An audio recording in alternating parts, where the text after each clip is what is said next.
네, 주의 은혜로 그 어려운 찬양을 짧은 시간 그 가사 소화하셔가지고 아주 섬기시느라고 너무 애를 쓰셨습니다. 참 주의 은혜가 아니면 어찌 그 찬양을 감당하겠습니까, 진짜. 아주 참 우리가 신앙생활 하다 보면 참 주의 은혜가 얼마나 놀라운지 새삼 깨닫습니다. 오늘 이 예배 자리에 하나님께서 성령으로 함께 하시고 주의 그 은혜와 능력으로 역사해 주시기를 기도합니다. 오늘 말씀의 제목은 아직도 한 가지 부족한 것입니다. 다 같이 22절 말씀을 한 목소리로 읽어보겠습니다. 시작. 예수께서 이 말을 들으시고 이르시되 내게 아직도 한 가지 부족한 것이 있으니 내게 있는 것을 다 팔아 가난한 자들에게 나눠주라. 그리하면 하늘에서 내게 보화가 있으리라. 그리고 와서 나를 따르라 하시니. 기도하겠습니다. 은혜와 사랑이 충만하신 하나님 아버지, 주의 은혜로 살아가는 것임을 고백합니다. 하나님을 떠나 하나님이 누구신지 알지 못하고 죄악 가운데 있던 저희들을 구속하시고 우리 주 예수 그리스도의 그 십자가 보배 피의 은혜로 하나님을 아버지라 부를 수 있는 그 아버지 하나님의 풍성한 은혜의 세계로 들어올 수 있는 이 놀라운 은혜를 허락하신 것을 감사합니다. 이 시간 지난 한 주 주신 그 말할 수 없는 주님의 은혜를 감사하고 아버지 앞에 나옵니다. 하나님 아버지, 이 시간 성령으로 함께 하시사 하나님을 예배하는 복된 은혜를 저희들에게 허락하여 주시고 주님의 말씀을 들려주시기를 간절하게 기도합니다. 연약한 자 있습니까? 말씀을 듣는 중에 강건케 하여 주시옵소서. 마음의 방향이 필요합니까? 주의 말씀이 길이요 진리요 방향이 생명이 되게 하여 주옵시기를 간절하게 기도합니다. 감사합니다. 예수님의 이름으로 기도합니다. 아멘. 예수께서 이 말씀을 들으시고 이르시되 내게 아직도 한 가지 부족한 것이 있으니 내게 있는 것을 다 팔아 가난한 자들에게 나눠주라. 그리하면 하늘에서 내게 보화가 있으리라. 그리고 와서 나를 따르라 하시니. 예전에 모 음료 회사에서 2% 부족할 때라는 제품을 출시했습니다. 오래된 일인데 우리 몸에 수분이 평상시보다 1% 부족하면 목마름을 느끼고요. 2% 부족하면 갈증이 심해지고 심지어 업무 효율도 떨어진다 그럽니다. 그래서 이 사실에 착안해서 남다른 음료 이름이 탄생했습니다. 이후로 뭔가 아쉬울 때 2%가 부족하다는 말을 널리 사용하게 되었습니다. 우리 학생들이 열심히 공부했는데 성적이 나오지 않으면 2%가 부족하다. 열심히 음식을 만들었는데 이게 맛이 좀 이게 아니에요. 2% 부족하다. 또 개척 역사를 섬기면서도 그냥 새내기와의 만남 행사를 이루고 동아지 거리제를 탁 하고 하나님이 이런 은혜를 탁 하는데 그냥 양이 2%만 더 왔으면 그럴 때가 있습니다. 지난주도 좀 그랬죠. 오늘 본문에는 영생을 얻기 위해 최선의 노력을 기울인 한 청년이 등장합니다. 젊은 나이에 지위와 명예와 부를 얻었고 율법도 최선을 다해 지켰지만 영생이 그 마음에 확신 가운데 얻어지지 않는 것입니다. 예수님은 이런 그를 보시고 사랑스러워 하셨는데 그에게 딱 한 가지가 부족했습니다. 그것이 무엇입니까? 그는 무엇을 신앙생활하면서 놓치고 있었던 것입니까? 18절을 보십시오. 어떤 관리가 예수님께 나와 물었습니다. 선한 선생님, 내가 무엇을 하여야 영생을 얻으리까? 관리로 번역된 이 단어는 통치자, 지도자를 가리킵니다. 회당장, 공회, 의원, 성경의 바리새인들의 두령을 가리킬 때 이 단어를 사용했습니다. 다른 복음서에 보면 젊다고 하였습니다. 그는 이스라엘의 젊은 지도자였습니다. 어려서부터 율법 교육을 잘 받았고 또 그는 큰 부자였습니다. 뒤에 19장에 삭개오도 부자라고 하는데 여기는 더 큰 부자입니다. 그는 젊은 나이에 지위와 명예뿐 아니라 부를 한 손에 거머쥐게 되었습니다. 겉으로 볼 때 정말 부족한 것이 없어 보이고 요즘 쓰는 단어로 정말 금수저 이상입니다.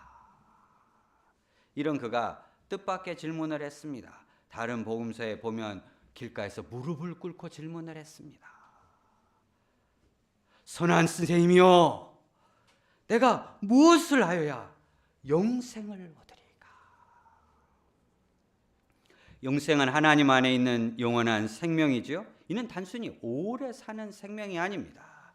이 영생은 참 만족과 기쁨과 희열이 있는, 정말 살아가는 그 생명을 느끼게 하는, 요즘 UBF 포스터에, 홍보 포스터에 갓생 살기 이런 글귀가 있어서 막 제가 찾아보고 했는데, 정말 이런 생명력이, 하나님이 주시는 생명력이 충만한 것입니다. 그런데 그의 영혼에는 이것이 없었습니다. 젊은 나이에 지위는 더 올라가고 사람들의 인정은 더 늘어가고 율법의 지식도 더 쌓여가고 부가 부를 불러 그의 부는 커지고 있습니다. 하지만 어딘가 그는 허전하였습니다. 지도자로서 틀림없이 작은 성취감도 있었을 것입니다. 그는 부를 가지고 얼마든지 좋은 건 먹을 수 있었고 신형마차도 얼마든지 다시 구입할 수 있었어요. 하지만 그 영혼의 빈자리, 영생에 대한 확신, 원문을 살린다면 영생을 상속할 것이라는 그 믿음이 그의 내면에 있지 않았습니다. 그래서 질문한 것입니다. 정말 간절히 길가에서 질문한 것입니다. 내가 무엇을 하여야 영생을 얻으리까? 여러분은 영생을 얻으셨습니까? 그 영생을 충만하게 누리고 계십니까? 예수님은 어떻게 대답하셨습니까? 19절을 보십시오. 네가 어찌하여 나를 선하다 일컫느냐? 하나님 한 분 외에는 선한 이가 없느니라. 예수님 분명 선하시죠. 그런데 나를 선하다 일컫지 말라고 하십니다. 이는 그가 가진 선에 대한 개념이 상대적이었기 때문입니다. 그는 사람과 비교하여 자신이 착하다고 생각하였고 나름 율법을 열심히 지켰기에 죄인으로서 자기 발견이 깊지 못하였던 것 같습니다.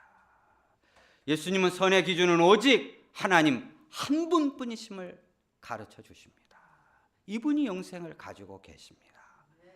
이 영생에 관해서 무슨 말씀을 하셨습니까? 20절을 보십시오. 네가 계명을 알지 않니? 간음하지 말라, 살인하지 말라, 도둑질하지 말라, 거짓 증언하지 말라, 내 부모를 공경하라 하였느니라. 그는 이 영생에 관한 계명을 알고 있었어요. 10계명 중 인간에 관계된 것만을 말씀하신 것이죠. 하나님은 이미 모세 오경에서 그 계명의 말씀을 주시면서 인생이 어떻게 생명을 얻고 누리고 장수하고 풍성한 하나님 안에서의 생명을 누릴지 말씀해 주셨습니다. 그런데 그 10계명도 그 중에 하나이죠. 아주 핵심인 것이죠. 그런데 이 청년의 대답이 무엇입니까? 참 놀라운 대답을 하였습니다. 21절을 보십시오. 여짜오되 이것은 내가 어려서부터 다 지켰나이다. 여러분은 이 예수님의 질문을 받으면 어떻게 대답하시겠습니까? 많은 분들이 지키려고 애쓰고 있습니다. 이렇게 대답한다고 했습니다. 그렇죠? 지키려고 애쓰고 있지만 참 부족하죠. 그런데 그는 그러지 않아요. 어려서부터 다 지켰다고 말합니다. 어릴 때 한두 번 거짓말 할 수 있지 않아요? 그죠? 자기가 먹고 싶은 것 때문에. 저희 집 아이는 그 약국에서 텐텐 하나 더 가지고 왔다가 그것 때문에 그냥 엄마한테 거짓말과 도둑질은 엄청난 죄악이다, 손이 잘려지는 죄악이다 그래가지고 그때 예수님을 그리스도로 영접하겠다고 고백도 했어요. 아주 얘기만 들으면 저희 아들이 아주 요즘도 아주 그러는데 그잖아요, 그죠? 사춘기 시절 놀고 싶은 마음에, 그죠? 핸드폰 조금 시간 게임 더 하기 위해서 거짓말할 수 있어요. 그죠? 지도자가 되어서 어쩔 수 없이 거짓말하는 경우 많이 보지 않았어요? 선거 때마다 공약이 남발해요. 하지만 그는 거짓 증언하지 않았습니다. 비상한 노력으로 율법을 지켰지만 영생에 대한 확신이 없는 것입니다. 심령은 답답하고 왠지 그가 율법에서 배우고 있는 그 하나님을 깊이 만나지 못하는 것입니다. 그가 왜 영생을 얻지 못하고 있는 것입니까? 어려서부터 율법을 이렇게 비범하게 지키고 있는데 그 마음에 왜 영생에 대한 확신과 그를 누리지 못하고 있는 것입니까? 22절을 다 같이 한번 읽어볼까요? 시작. 예수께서 이 말을 들으시고 이르시되 내게 아직도 한 가지 부족한 것이 있으니 내게 있는 것을 다 팔아 가난한 자들에게 나눠주라. 그리하면 하늘에서 내게 보화가 있으리라. 그리고 와서 나를 따르라 하시니라. 예수님께서 그에게 정말 그가 영생을 누리지 못하고 있는 것을 가르쳐 주셨습니다. 니고데모가 이렇게 비슷한 지위에 있었지만 그는 밤에 나오지 않았습니까? 사람들의 이목을 피해. 그러나 그는 길에서 무릎을 꿇고 자신에게 영생이 없다는 것을 솔직하게 인정한 사람입니다. 지도자의 위치에 서면 없어도 있는 척하기 쉽습니다. 몰라도 아는 척하기 쉽습니다. 영생 그거 하하. 그 영생 그 뭐 다 뒷말이 흐려지는 것이죠. 그러나 그는 솔직했습니다. 지도자의 위치에서 자신에게 뭔가 부족하고 없다는 것을 인정한다는 것은 참 어려운 것입니다.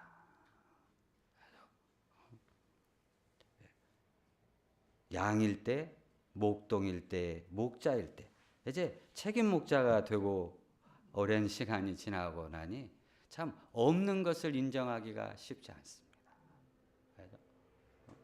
뭔가 이렇게 풍성하게 뭔가 내놔야 될 것 같은 생각. 지금 우리 선교사님들 와 계신데 뭔가 개척사에 뭔가 이렇게 풍성하게 내놓고 싶죠. 없는 것을 인정하기가. 그는 인정했어요. 훌륭합니다.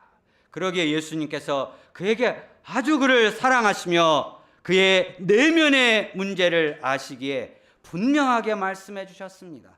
아직 한 가지가 부족하구나. 내게 있는 것을 다 팔아 가난한 자들에게 나눠주라. 그리하면 하늘에서 내게 보화가 있으리라. 그리고 와서 나를 따르라 하시니. 그가 영생을 얻고자 할 때 어떻게 해야 합니까? 첫째, 그는 계명의 근본 정신을 지켜야 합니다. 이걸 가르쳐주고 싶으셨어. 니고데모에게는 모든 것을 팔아라 이런 얘기를 하지 않으셨어요. 심지어 삭개오가 나와 집에 들어가셨을 때도 이제 좀 팔지 이런 얘기 하지 않으셨어요. 그런데 유독 이 사랑스러운 지도자에게는 내게 있는 것을 다 팔으라 가난한 자들에게 나눠주라고 하셨습니다. 왜냐하면 주님께서 보실 때 그는 율법의 근본 정신인 사랑을 놓치고 있었습니다. 율법의 첫 계명은 하나님을 마음과 성품과 힘을 다해 사랑하는 것입니다. 둘째는 내 이웃을 내 몸과 같이 사랑하는 것입니다.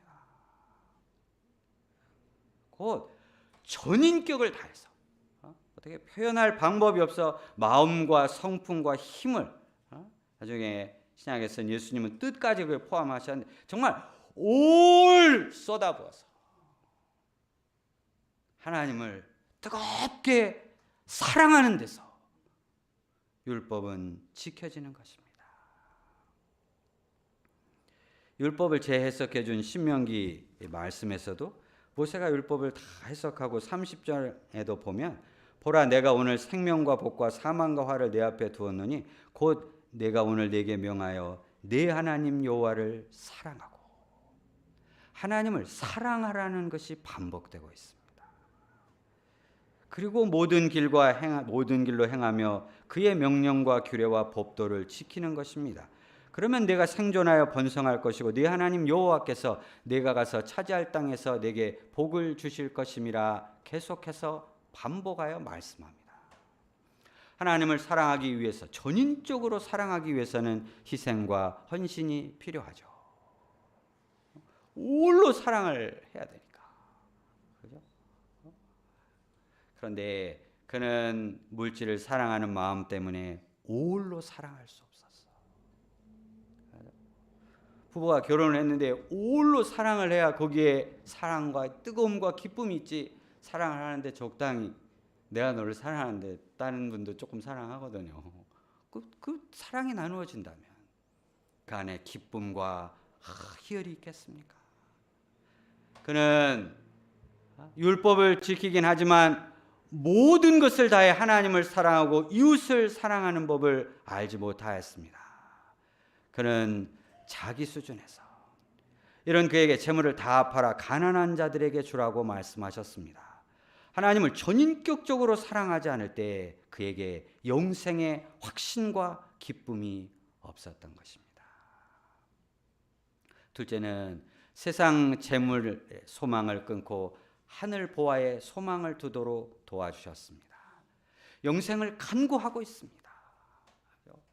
그래서 무릎을 꿇고 간구할 정도로 정말 영생을 간구합니다. 하지만 그의 소망은 땅에 있었습니다. 한 50%만 팔으라고 그래도 이것도 너무 클 것 같아. 큰 부자인데 50%.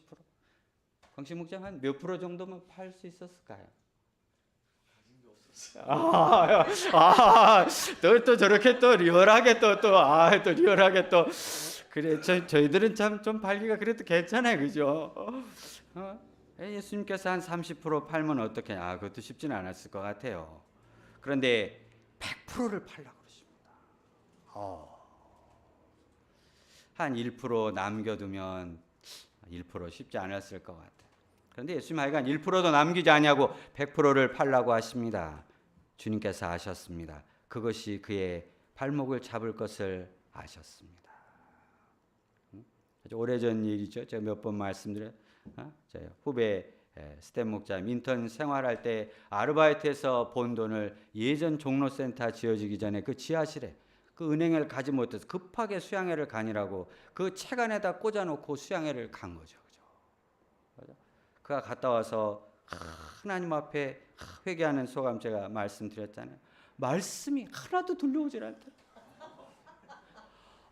그 지하실 문이 열렸는데 그래서 예전에 우리 알시잖아요, 그죠? 센터 문은 그냥 잘 열려 있어요, 그죠? 혹시 누가 들어와서 그 책을 탁 쓰러뜨리면 거기 아르바이트한 현찰이 거기 있는데 은행 통장도 아니고 갖고 가지 않을까? 그냥 수양에 3박 4일 동안 다 그 생각이 자기를 잡아당겨가지고 말씀이 안 들어오대 말씀.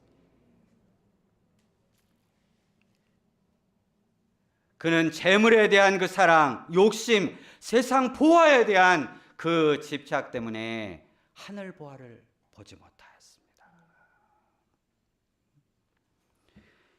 예수님은 다 팔아 가난한 자들에 주고 하늘의 보화를 보도록 도와주셨습니다.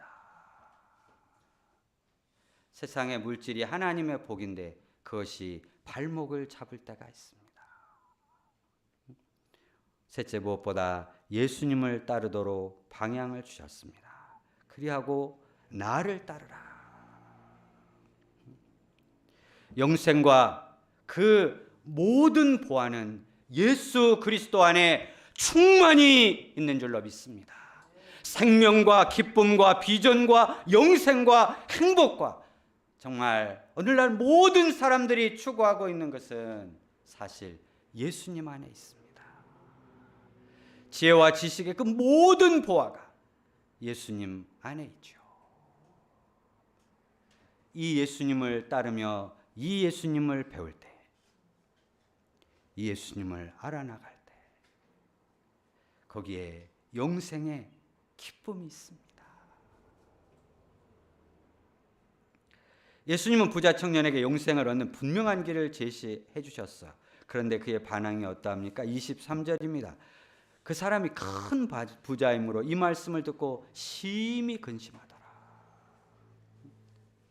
누가복음에서 이 심히 근심하더라는 말씀은 예수님이 겟세마네 동산에서 땀방울이 핏방울이 되도록 기도할 때 한 번 더 나옵니다. 그러니까 이 사람의 근심이 어느 정도였다는 걸 알 수 있어요. 원문의 의미를 살린다면 근심이 그를 그냥 다 둘러싸 집어 삼킨 거예요.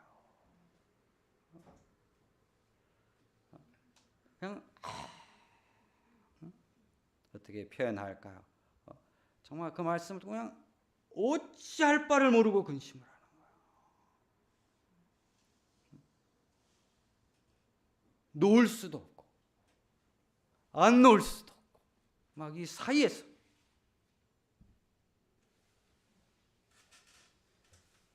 예수님이 땀방울이 핏방울이 되도록 기도하셨던 그런 고뇌의 근심을 하다가 그는 어둡게 안타깝게 돌아갈 수밖에 없었습니다.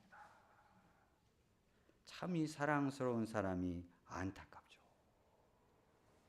놓으면 되는데, 놓으면 더 큰 것을 얻을 수 있는데.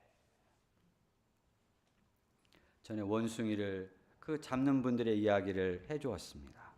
뭐 다른 방법도 있지만 가장 그 쉬운 방법이 그냥 밀림에서 원숭이가 좋아하는 바나나를 손이 겨우 들어갈 만한 항아리나 유리병에 넣어두는 것이라고 합니다. 그러면 원숭이가 손을 넣어 바나나를 잡는 거예요. 그런데 구멍이 좁아서 바나나를 잡고서는 손이 빠지질 않는 거예요. 그럼 놓으면 되잖아. 그럼 도망갈 수 있는데 그 바나나 때문에 계속 그 항아리를 붙잡고 흔들고 있다는 거예요. 어리석은 사람이 이와 같습니다. 참 세상 보아가 전부인 것처럼 재물과 명예와 잔재미와 자신의 꿈과 이상을 놓지 못하여서 영생을 얻지 못할 때가 있습니다. 우리에게도 영생을 얻고 누리고자 할 때 한 가지 부족한 것이 있을 수 있습니다. 본문의 관리처럼 재물이 발목을 잡을 수 있죠. 어떤 분은 정말 자신이 원하는 꿈 때문에 이걸 놓으라고 할까봐 하등바등하는 분도 보았습니다. 또 젊은 청년 중에는 세상 잔재미 때문에 이 낙도 없이 어떻게 주님을 따를 수 있어요? 이렇게 이야기하는 청년도 제가 가까이에서 보았습니다. 때로는 자존심, 때로는 욕심 때문에 주님께 100% 헌신하지 못하는 경우도 있습니다. 올로 주님을 따르며 헌신해 보지 못할 때 영생의 그 은혜와 기쁨을 누릴 수가 없습니다. 예수님은 부자 청년이 물러가자 말씀하셨습니다. 재물이 있는 자는 하나님 나라에 들어가기가 얼마나 어려운지 낙타가 바늘귀로 들어가는 것이 부자가 하나님 나라에 들어가는 것보다 쉬우니라. 이 말씀을 듣고 제자들이 깜짝 놀라 누가 구원을 얻을 수 있는가 질문하였어. 예수님은 사람은 할 수 없지만 하나님은 하실 수 있다고 하십니다. 하나님은 가난한 사람은 물론이고 부자도 구원하실 수 있습니다. 이때 베드로가 보소서 우리의 모든 것을 버리고 주를 쫓았습니다 라고 말하였습니다. 예수님은 뭐라고 말씀하십니까? 29절 30절 한번 읽어보겠습니다. 시작. 이르시되 내가 진실로 너희에게 이르노니 하나님의 나라를 위하여 집이나 아내나 형제나 부모나 자녀를 버린 자는 현세 여러 배를 받고 내세 영생을 받지 못할 자가 없느니라. 예. 버린다는 말은 그냥 갖다 버린다는 말이 아니라 마음에서 떠나보낸다는 의미가 원문에 담겨 있습니다. 내 마음 중심에서 내려놓는다고 할 때도 표현도 좋을 것 같습니다. 우리가 하나님 나라를 위해 하나님의 나라 그 이름의 영광을 위하여 살아가고자 할 때 때로 집이나 아내나 형제나 부모나 자녀를 내려놓아야 할 때가 있습니다. 그러지 않고 주님의 제자로서 주님을 따르고 하나님 나라 이 땅에 임하도록 이 건설하는 역사에 온 마음으로 따라갈 수 없습니다. 그런데 내려놓으면 현세 여러 배를 받고 내세 영생을 받지 못할 자가 없다고 말씀하십니다. 제가 정말 짧은 목자 생활 동안 여러 번 체험하였습니다. 집도 우리 여기 목사님 계신데 정말 본부센터를 지으며 헌금하는 그 은혜의 역사 속에서도 또 정말 제가 외아들로서 어머님을 하나님께 맡기고자 할 때도 제가 말씀드렸죠. 저희 어머님은 씩씩하셔서 제가 일생 우는 모습, 눈물을 흘리시는 모습을 본 적이 없는데 내가 진짜 목자의 길을 가겠느냐 하시면서 우셨습니다. 참 외아들로서 마음이 참 쉽지 않았는데 네라고 대답할 때 그럼 가거라 하셨습니다. 그런데 하나님께서 저희 어머님의 삶에 하늘의 은혜와 복으로 갚아주시는 것을 여러 번 경험하였습니다.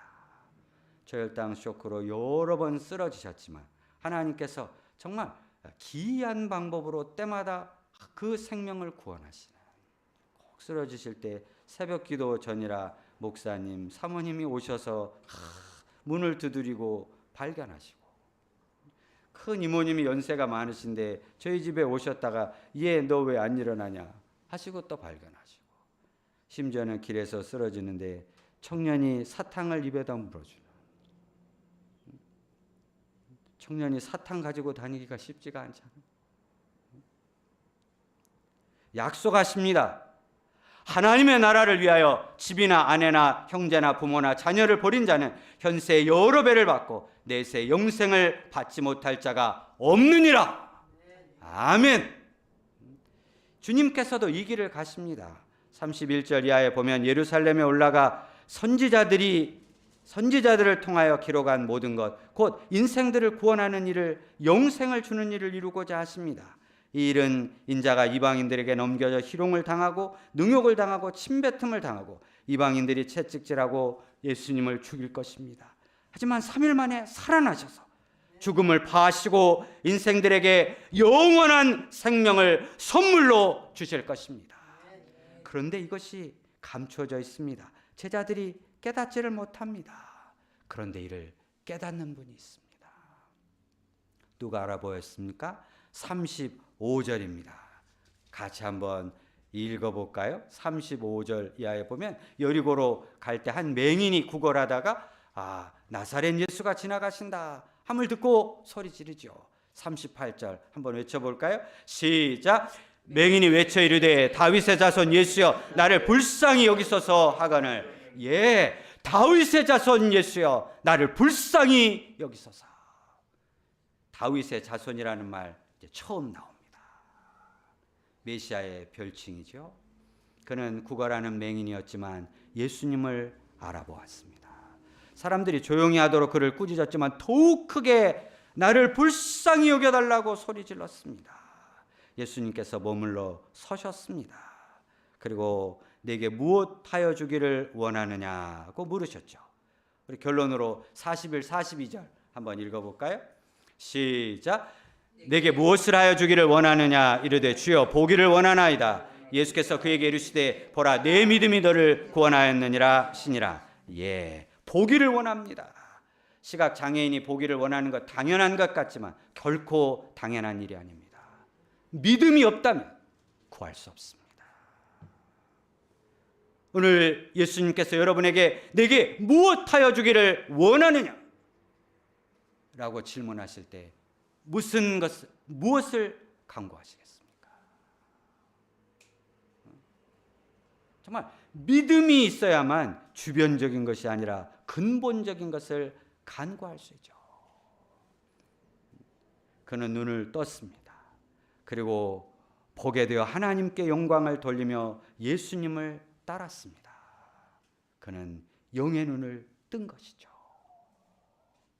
영의 눈을 뜬 자만이 무엇이 가장 귀한 것인가, 하늘 보아가 얼마나 귀한 것인가, 예수님이 얼마나 귀한 분인가를 깨닫고 그분을 따라 나설 수 있습니다. 결론합니다. 예수님 안에서 영생을 얻는데 아직 우리가 2% 부족한 것이 있습니까? 예수님께서 보실 때 아직 한 가지가 부족하구나, 엘리야야 하실 것 같았습니다. 우리가 하나님보다 더 사랑하는 것을 팔고 예수님을 따를 때 영생을 얻을 뿐 아니라 충만히 누리게 하실 줄로 믿습니다. 진정 자유롭고 능력 있는 인생을 살게 하실 줄로 믿습니다. 제가 예수님 안에서 스탠 목자로서의 모든 정말 것들을 이제 내려놓고 예수님을 다시 한번 이 서강에서 따르며 하나님께서 서강 땅에 이루시는 하나님의 부흥의 역사를 보게 해주시기를 간절하게 기도합니다. 기도하겠습니다. 은혜와 사랑이 충만하신 하나님 아버지, 아직도 한 가지 부족한 것 있습니까? 주님은 틀림없이 하나님 나라를 가지고 오셨고 지금도 저희 안에서 능력으로 역사하고 계시지 않습니까? 아직 주저하며 놓지 못하고 있는 것 있습니까? 주님, 팔고 내려놓고 아버지 하나님 예수님을 따를 수 있는 은혜를 저희들에게 허락하여 주시기를 간절하게 기도합니다.